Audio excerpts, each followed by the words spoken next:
Hello friends, good morning. നമ്മുടെ Kerala TV സീരിയലിലേക്ക് എല്ലാവർക്കും സ്വാഗതം. അങ്ങനെ പല്ലവിയെ അപമാനിച്ചതിന് തക്ക മറുപടി കൊടുത്ത് പല്ലവി ഇങ്ങനെ ഋതുവിനെ പൊളിച്ചടിക്കൊണ്ടിരിക്കുന്ന ഈ സമയത്താണ് അങ്ങോട്ടേക്ക് പൂർണിമ വരുന്നത്. പൂർണിമ വന്നു കഴിഞ്ഞപ്പോൾ ഇപ്പം തീരുമാനിക്കണോ അമ്മ, ഇവളോ ഞാനോ ആരിവിടെ വേണമെന്ന്, ഞങ്ങൾ രണ്ടുപേരിൽ ഒരാൾ മതി ഈ വീട്ടിലെന്നും പറഞ്ഞ് പൂർണിമയോട് പറയുമ്പോൾ പല്ലവി എങ്ങോട്ടും പോകില്ലെന്നും നീയും പോവില്ലെന്ന് പൂർണിമ നേരം പറഞ്ഞു.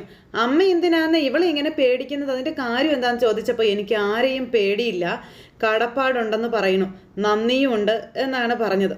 അത് കേട്ട് കഴിഞ്ഞപ്പോൾ ഇവരിങ്ങനെ അങ്ങോട്ടും ഇങ്ങോട്ടും നോക്കുക.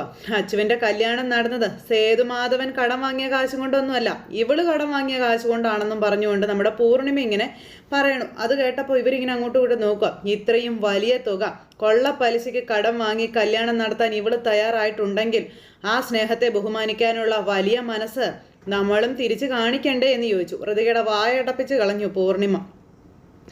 അപ്പോൾ ഞാൻ ഇവളുടെ മുന്നിൽ പഞ്ചപുച്ഛ അടക്കി നിൽക്കണമെന്നാണോ അമ്മ പറയുന്നത് എന്ന് ഋതിക ചോദിച്ചപ്പം, നീയാണെങ്കിൽ നടത്തുമായിരുന്നോ കടം വാങ്ങിച്ച് കല്യാണമെന്ന് പൂർണിമ ചോദിച്ചപ്പം അമ്മയ്ക്ക് നാണമില്ലല്ലോ. എവിടുന്നോ കയറി വന്ന ഒരുത്തിയുടെ ദയ കൊണ്ട് സ്വന്തം മോളുടെ കല്യാണം നടത്തിയെന്ന് പറയാനായിട്ട്? ഇത് പൊന്നുമടവാ, പൊന്നുമടം. ബിസിനസ് ഐക്കൺ മാധവ മേനോൻ്റെ വീട്. എന്താ അമ്മയ്ക്കത് അറിയില്ലേന്ന് ചോദിച്ചു.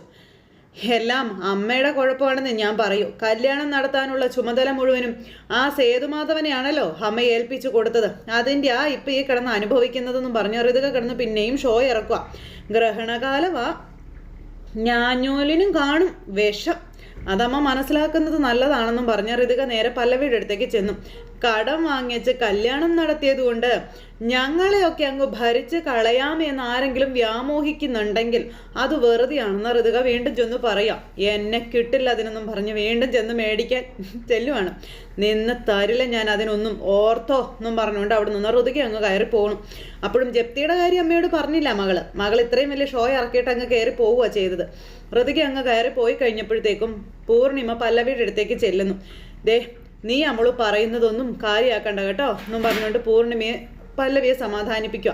നീ എന്നും എൻ്റെ മോള, അതിന് യാതൊരു മാറ്റവും ഉണ്ടാവില്ല എന്നും പറഞ്ഞു. അങ്ങനെ അച്ചുവിൻ്റെ മുന്നിലൂടെ പല്ലവിയെയും കൂട്ടിക്കൊണ്ട് ഇങ്ങനെ പൂർണിമ പോവുക. ഇവരെ രണ്ടുപേരെയും തുറച്ചു നോക്കി. അവരങ്ങ് പോകുന്നത് കണ്ടു കഴിഞ്ഞപ്പോൾ അച്ചുവിന് അത് വല്ലാത്തൊരു വിഷമമായിട്ടോ. അച്ചു ഇങ്ങനെ സങ്കടപ്പെട്ട് ഇങ്ങനെ അവിടെ നിൽക്കുക. ഇത് കഴിഞ്ഞതിന് ശേഷം പിന്നെ കാണിക്കുന്ന പാറുവിനെയാണേ. പാറു ഇങ്ങനെ അവിടെ വെയിറ്റ് ചെയ്ത് നിൽക്കുന്ന ഈ സമയത്ത് നമ്മുടെ ഇന്ദ്രൻ്റെ അനിയൻ അങ്ങോട്ടേക്ക് വന്നു. അപ്പോൾ ദേ ഷാനി വന്നോന്ന് ചോദിച്ചു. ഷാനിയോ? വിശ്വജിത്തിൻ്റെ പേര് ഫോണിൽ ഞാൻ ഷാനിന്നാണ് സേവ് ചെയ്തിരിക്കുന്നത്. അമ്മയ്ക്കും അച്ഛനും സംശയം തോന്നരുതല്ലോ, അതിന് വേണ്ടിയിട്ടാണ്, നല്ല പേരല്ലേ എന്ന് ചോദിച്ചു. അങ്ങനെ ഇവർ രണ്ടുപേരും കൂടെ സംസാരിച്ചുകൊണ്ടിരിക്കുന്നു. ഇവരുടെ ഇഷ്ടത്തിനെ പറ്റി രണ്ടുപേരും സംസാരിച്ചുകൊണ്ടിരിക്കുന്നു. വീട്ടുകാർ തമ്മിൽ സംസാരിക്കില്ല എന്ന കാര്യം പറയുന്നു. അപ്പോൾ അങ്ങനെ പാറുവും അതുപോലെ ഇയാളും ഈ നമ്മുടെ വിശ്വനും കൂടെ സംസാരിച്ചുകൊണ്ട് നിൽക്കുന്നത് കഷ്ടകാലം എന്ന് പറയാലോ. മാഷ് കണ്ടു.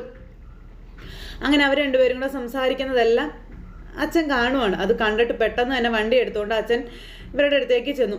വണ്ടി കയറാൻ പറഞ്ഞു. അച്ഛാ, ഞാൻ വണ്ടിയെ കയറാനാണ് പറഞ്ഞതെന്നും പറഞ്ഞുകൊണ്ട് നിർബന്ധിച്ച് വണ്ടിയിലേക്ക് കയറ്റാൻ നോക്കും. മര്യാദയ്ക്ക് എത്രത്തോളം കാര്യങ്ങൾ നിനക്ക് പറഞ്ഞു തന്നു, എന്നിട്ട് നിനക്കതൊന്നും വിശ്വസിക്കാനായില്ല, അല്ലെങ്കിൽ നിനക്കത് പഠിക്കാറായില്ലല്ലേ? വണ്ടിയെ കയറാൻ പറഞ്ഞു, പിടിച്ച് വണ്ടിയെ കയറ്റിക്കൊണ്ട് പോയി. വിശ്വം പാവം ഇങ്ങനെ തലയ്ക്ക് കൈയും കൊടുത്ത് അവിടെ നിൽക്കുക. ആ സമയത്ത് വീട്ടിലേക്ക് ഇവർ രണ്ടുപേരും കൂടെ കയറി ചെന്നപ്പോൾ ശോഭാമ തയ്ച്ചുകൊണ്ടിരിക്കുക. രണ്ടുപേരും കൂടെ ഒന്ന് ഒരുമിച്ചാണല്ലോ, ഇവളെ എവിടുന്ന് കിട്ടി?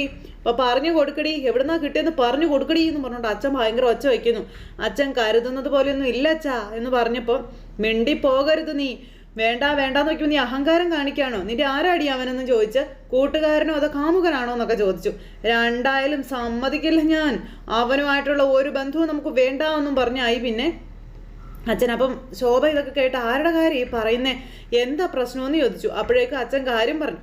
പിന്നെ പാറുവിനെ അവിടെ ഇട്ട് അടിച്ചു. ഇനി നീ ഒരിടത്തേക്കും പോകണ്ടെന്നും പറഞ്ഞ് പാറുവിനെ അവിടെ പൂട്ടിയിടാൻ നോക്കുക. അപ്പോൾ എനിക്ക് ജോലിക്ക് പോകണമെന്ന് പറഞ്ഞു പാറു. വേണ്ടെന്നല്ലേ പറഞ്ഞതെന്നും ചോദിച്ചുകൊണ്ട് അമ്മ, സ്വന്തം ചേച്ചിയുടെ ജീവിതം നശിപ്പിച്ച ഒരുത്തൻ്റെ അനിയനുമായിട്ട് അടുപ്പത്തിലായി നീയെന്നും നീ ഇനി ഒരിടത്തും പോവണ്ടെന്നും പറഞ്ഞു പാറുവിനോട് ദേഷ്യപ്പെടുക. അങ്ങനെ അതും പറഞ്ഞ് എന്തൊരു വിധിയാടി ഇതെന്നൊക്കെ ചോദിച്ചുകൊണ്ട് അമ്മ ഇങ്ങനെ പാറുവിനെ വഴക്ക് പറയാ, തല്ലും ഒക്കെ ചെയ്യുക കേട്ടോ. കൊല്ലടി, നീ ഞങ്ങളെ കൊല്ലടി എന്ന് പറഞ്ഞു. പാറു അവിടെ കിടന്ന് ഭയങ്കര കരച്ചിൽ. അങ്ങനെ അതെല്ലാം കഴിഞ്ഞതിന് ശേഷം പിന്നെ കാണിക്കുന്നത് നമ്മുടെ പല്ലവിയാണ്. പല്ലവി അവിടെ ഇരുന്ന് എന്തൊക്കെ എഴുതിക്കൊണ്ടിരിക്കുന്ന സമയത്താണ് സേതു അങ്ങോട്ടേക്ക് വരുന്നത്. സേതു അങ്ങോട്ട് വന്നപ്പോൾ പല്ലവി സേതുവിനെ നോക്കാതെ അവിടെ ഇരുന്ന് എഴുതിക്കൊണ്ടിരിക്കുക. സേതുവിനാണെന്നുണ്ടെങ്കിൽ ഭയങ്കര സങ്കടവും വിഷമവും ഒക്കെ ആയിട്ട് ഇരിക്കുക. അപ്പോൾ എല്ലാവരും എല്ലാവരും അറിഞ്ഞു കല്യാണത്തിന് കാശ് വാങ്ങിയത് ഞാനല്ല പല്ലവിയാണെന്ന്. അപ്പം അത് കേട്ടപ്പം ഞാനാരോടും പറഞ്ഞിട്ടില്ല എന്ന് പല്ലവി അന്നേരം സേതുവിനോട് പറയുക. എന്തായാലും എല്ലാവരും അറിഞ്ഞെന്നും സേതുമാധവൻ എന്ന വല്യേട്ടന് അതൊരു ക്ഷീണമായെന്നൊക്കെ പറഞ്ഞ് സേതു ഇങ്ങനെ സങ്കടപ്പെടുക. അപ്പം അത് കേട്ടപ്പോൾ മുണ്ടു മടക്കി കുത്തി മീശയും പിരിച്ച് നടന്ന ഞാൻ ഒന്നുമല്ലാതായി പോയെന്നൊക്കെ പറയുമ്പം ഏയ് അങ്ങനെയൊന്നും ചിന്തിക്കല്ലേ സേതുവേട്ടാ, സേതുവേട്ടന് വേണ്ടിയിട്ടല്ലേ ഞാൻ കടം വാങ്ങിച്ചത്, പിന്നെ എന്തിനാ സേതുവേട്ടൻ ഇങ്ങനെ പറയുന്നതെന്ന് ചോദിച്ചു. അപ്പോഴത്തേക്കും പൂർണിമ അങ്ങ് ഇറങ്ങി വരും. ഇവരുടെ സംസാരം കേൾക്കും കേട്ടോ. സേതുവേട്ടൻ ആരുടെ മുന്നിൽ നാണം കെടാതിരിക്കാനല്ലേ, അങ്ങനെ നോക്കുമ്പോൾ കാശ് കടം വാങ്ങിയത് സേതുവേട്ടൻ തന്നെ അല്ലേ എന്ന് പല്ലവി സേതുവിനോട് ചോദിക്കും. പൂർണിമ ഇതൊക്കെ കേട്ടോണ്ട് ഇങ്ങനെ നിൽക്കും കേട്ടോ. കല്യാണം നടത്തിയതും സേതുവേട്ടൻ തന്നെയല്ലേ എന്ന് ചോദിച്ചു.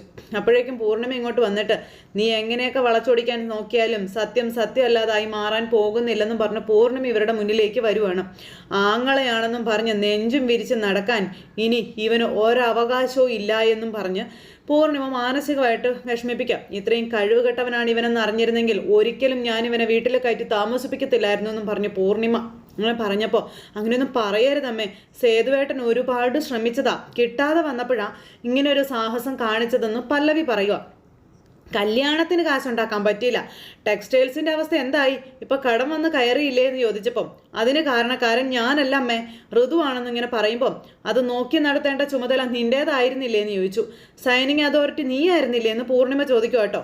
എന്തുകൊണ്ട് നീ അവിടുത്തെ വരവ് ചിലവ് കണക്കുകൾ കൃത്യമായി പരിശോധിച്ചില്ല എന്ന് ഇപ്പോൾ പൂർണിമ കുറ്റം പറയുന്നു. പൂർണിമയാണ് ഋതുവിൻ്റെ വാക്ക് കേട്ട് ഒപ്പിട്ട് കൊടുക്കുമോളെ മോനെ, ഒപ്പിട്ട് കൊടുക്കുമോനെന്ന് പറഞ്ഞ് പല പേപ്പറുകളിലും സേതുവിനെ കൊണ്ട് ഒപ്പിടിയിപ്പിച്ചത്.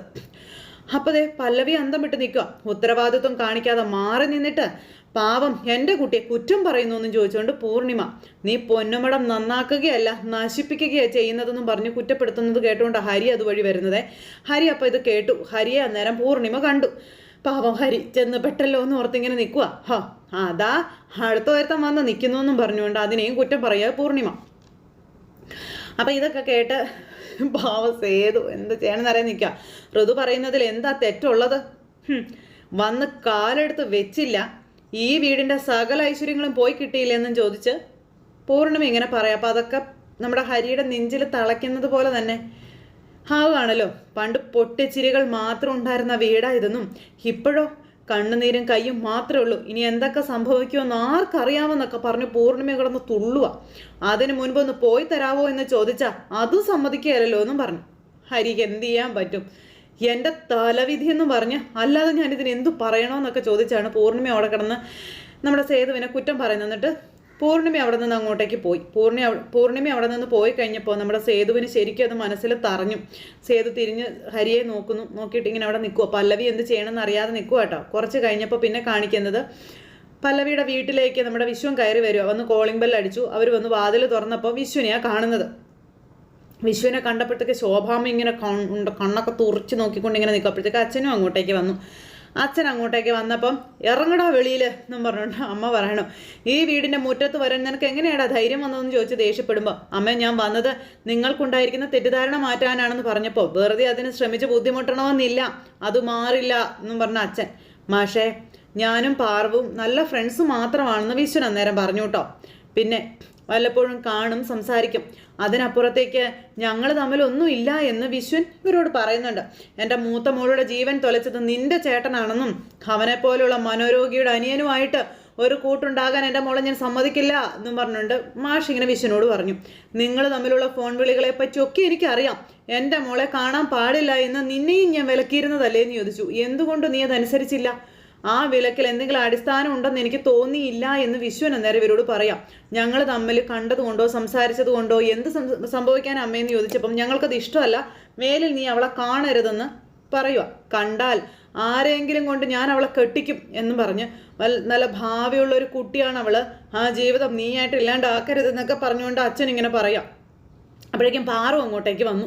പാറു വന്നപ്പോൾ എന്തിനാടി വന്നതെന്നും ചോദിച്ചുകൊണ്ട് ഒച്ച വെക്കുക കേട്ടോ. ആ സമയം പാർവതിയെ വീട്ടുകാർ വഴക്കു പറയാതിരിക്കാനാണ് ഞാൻ ഇവിടം വരെ വന്നതെന്നും പറഞ്ഞുകൊണ്ട് നമ്മുടെ വിശ്വൻ പറയാം. എൻ്റെ മോളെ വഴക്കു പറയണോ വേണ്ടയോ ഒന്നും ഞാനാ തീരുമാനിക്കുന്നത്, അതിന് നിനക്കെന്ത് വേണമെന്ന് മാഷ് നേരം വിശ്വനോട് തിരിച്ച് ചോദിക്കാം. വീട്ടിൽ വരുന്ന ഒരാളോട് ഇങ്ങനെയാണോടി പെരുമാറുന്നതെന്ന് ചോദിച്ചപ്പോഴത്തേക്കും അമ്മ പാറുവിൻ്റെ മുടിക്കുത്തിന് പിടിച്ചു.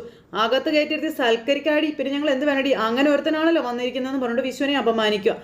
അപ്പോൾ അങ്ങനെ വിശ്വൻ ഇവരോട് മാക്സിമം പറയുന്നുണ്ട്. പക്ഷേ ഇവരതൊന്നും കേൾക്കാൻ തയ്യാറാകുന്നില്ല, വിശ്വസിക്കാനും തയ്യാറാകുന്നില്ല.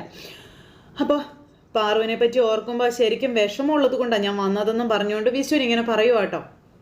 അപ്പോൾ ഇവർക്ക് ഞാൻ കാരണം പാറു വെറുതെ വഴക്ക് വെക്കേണ്ടി വന്നു, അപ്പം നിന്നോടല്ലേടാ ഇറങ്ങിപ്പോകാൻ പറഞ്ഞതെന്നു ചോദിച്ചാൽ, ഇല്ലെങ്കിൽ ദേ ഇവിടെ ചൂലെടുക്കും ഞാൻ എന്നും പറഞ്ഞിങ്ങനെ ശോഭ പറഞ്ഞപ്പോൾ അമ്മയെന്ന് പറഞ്ഞു പാറു വിളിച്ചു. വീണ്ടും പാറുവിൻ്റെ മുടിക്കുത്തിന് വിളിച്ചു. എന്താടി നടക്കുന്നെന്ന് ചോദിച്ചാൽ, എന്ത് ചെയ്യും കയറിപ്പോടി മിണ്ട കയറിപ്പോടി എന്നും പറഞ്ഞു.